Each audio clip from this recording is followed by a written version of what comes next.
Assalamualaikum warahmatullahi wabarakatuh. Perkenalkan, nama saya Dwi Meilanatia Saputra dari program Profesi Insinyur Universitas Indonesia tahun 2025. Pada kesempatan kali ini, mohon izin Prof. Heri Hermansyah dan rekan-rekan, saya akan memaparkan terkait dengan kasus keselamatan atau kecelakaan yang ada di dunia industri, di mana topik yang saya ambil adalah tumpahan minyak yang terjadi di Alaska oleh Exxon Valdez ya. Untuk memberikan gambaran awal mengenai situasi atau bencana tersebut, mari kita simak video yang saya ambil dari YouTube.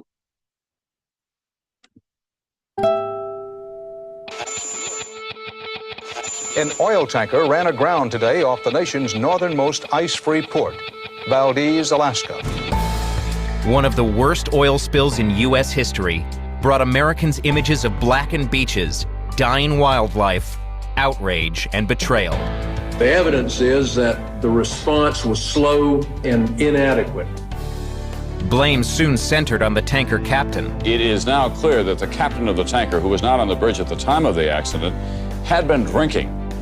But the accident also exposed the inattention to oil industry safety and led to promises to repair the damage that had been done. We will consider whatever it takes to keep you whole. And to do more to stop future spills. We also rededicate ourselves to transportation safety and to realistic planning for accidents that do occur.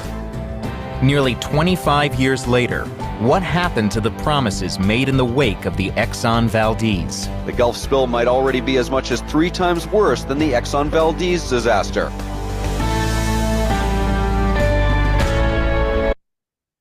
Ya, berikut adalah paparan singkat video terkait bencana tersebut, di mana kronologi kejadian tersebut terjadi pada tanggal 24 Maret tahun 1989.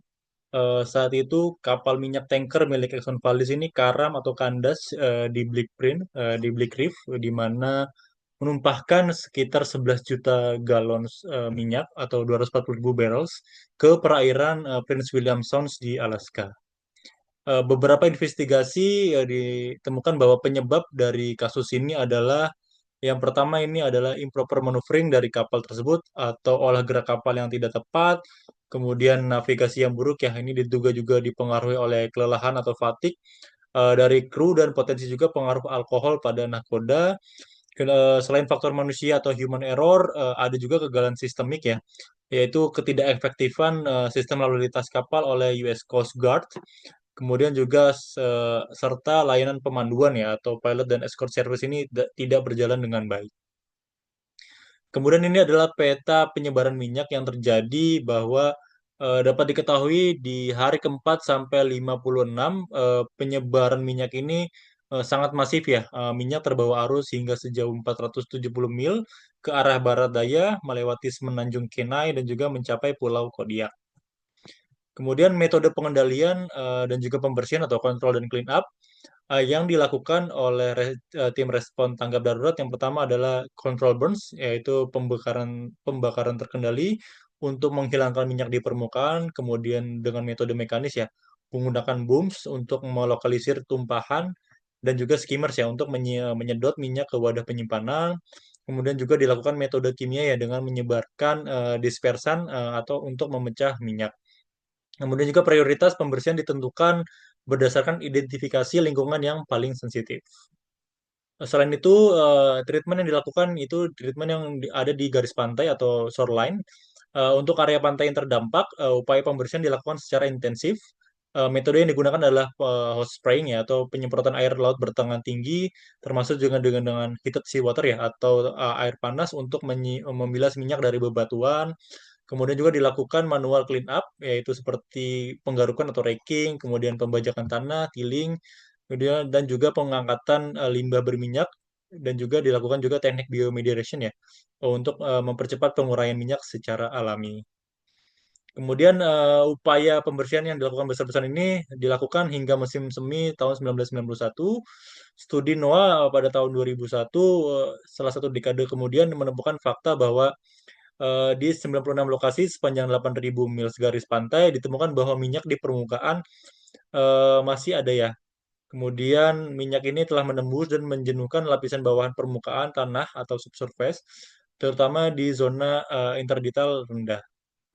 Kemudian dampak yang terjadi akibat bencana ini, yang pertama dampak ekonomi. Dampak insiden ini tidak hanya terjadi pada lingkungan, tetapi juga menghantam sektor ekonomi secara telak ya. Kerugian ekonomi meliputi hilangnya pendapatan dari wisata pemancingan dan pariwisata umum. Selain itu, terdapat biaya besar untuk replacement cost atau biaya pemulihan populasi hewan yang mati, serta hilangnya eksistensi value dari kawasan alam tersebut.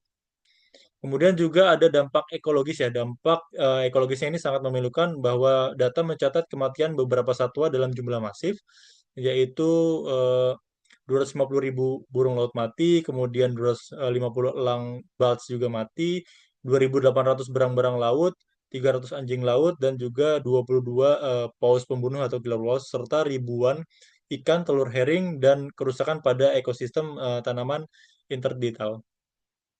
Kemudian litigasi dari hukum, dari sisi hukum, kasus ini berujung pada tuntutan class action ya.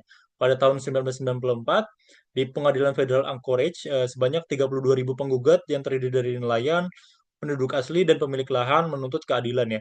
Exxon dijatuhi hukuman denda ganti rugi atau punitive damage sebesar 5 miliar dolar. Namun proses ini berlarut-larut karena Exxon melakukan banding berulang terhadap putusan tersebut. Lesson learned atau pelajaran yang dapat kita ambil dari kejadian ini adalah yang pertama, upaya pembersihan fisik dan kimia ternyata bisa memicu reaksi biologis yang merusak lingkungan itu sendiri. Kemudian, minyak yang meresap ke dalam tanah bisa muncul kembali ke permukaan seiring waktu. Tipe lingkungan yang sangat mempengaruhi laju degradasi minyak di pantai berbatu, pelapukan minyak berjalan sangat lambat. Kemudian paparan jangka panjang terhadap minyak yang telah mengalami pelapukan atau weather oil tetap berdampak buruk pada pertumbuhan dan perilaku ikan. Improvement atau perbaikan dalam pencegahan perencanaan ini, bencana ini memicu reformasi besar dalam regulasi keselamatan maritim dan respon terhadap tumpahan minyak. Antara lain yaitu kewajiban menggunakan kapal tanker lambung ganda atau double hull tankers untuk mencegah kebocoran saat kandas, kemudian pemonitoran satelit penuh dan kewajiban 2 kapal pengawal ya atau escort vessel saat tanker melintas. Pilot laut dilatih khusus dengan latihan penanganan tumpahan yang dilakukan setiap tahun. Peningkatan teknologi skimming dan ketersediaan contaminants booms, dan terakhir penerapan Oil Pollution Act tahun 1990. Ya, mungkin sebagai penutup, kasus Exxon Valdez ini mengajarkan bahwa eh, bahwa pencegahan jauh lebih kecil dibandingkan biaya pemulihan dampak kecelakaan. Sebagai insinyur profesional, kepatuhan terhadap standar keselamatan dan etika lingkungan adalah harga mati. Mungkin itu yang dapat saya sampaikan, kurang lebihnya mohon maaf. Saya tutup. Wassalamualaikum warahmatullahi wabarakatuh.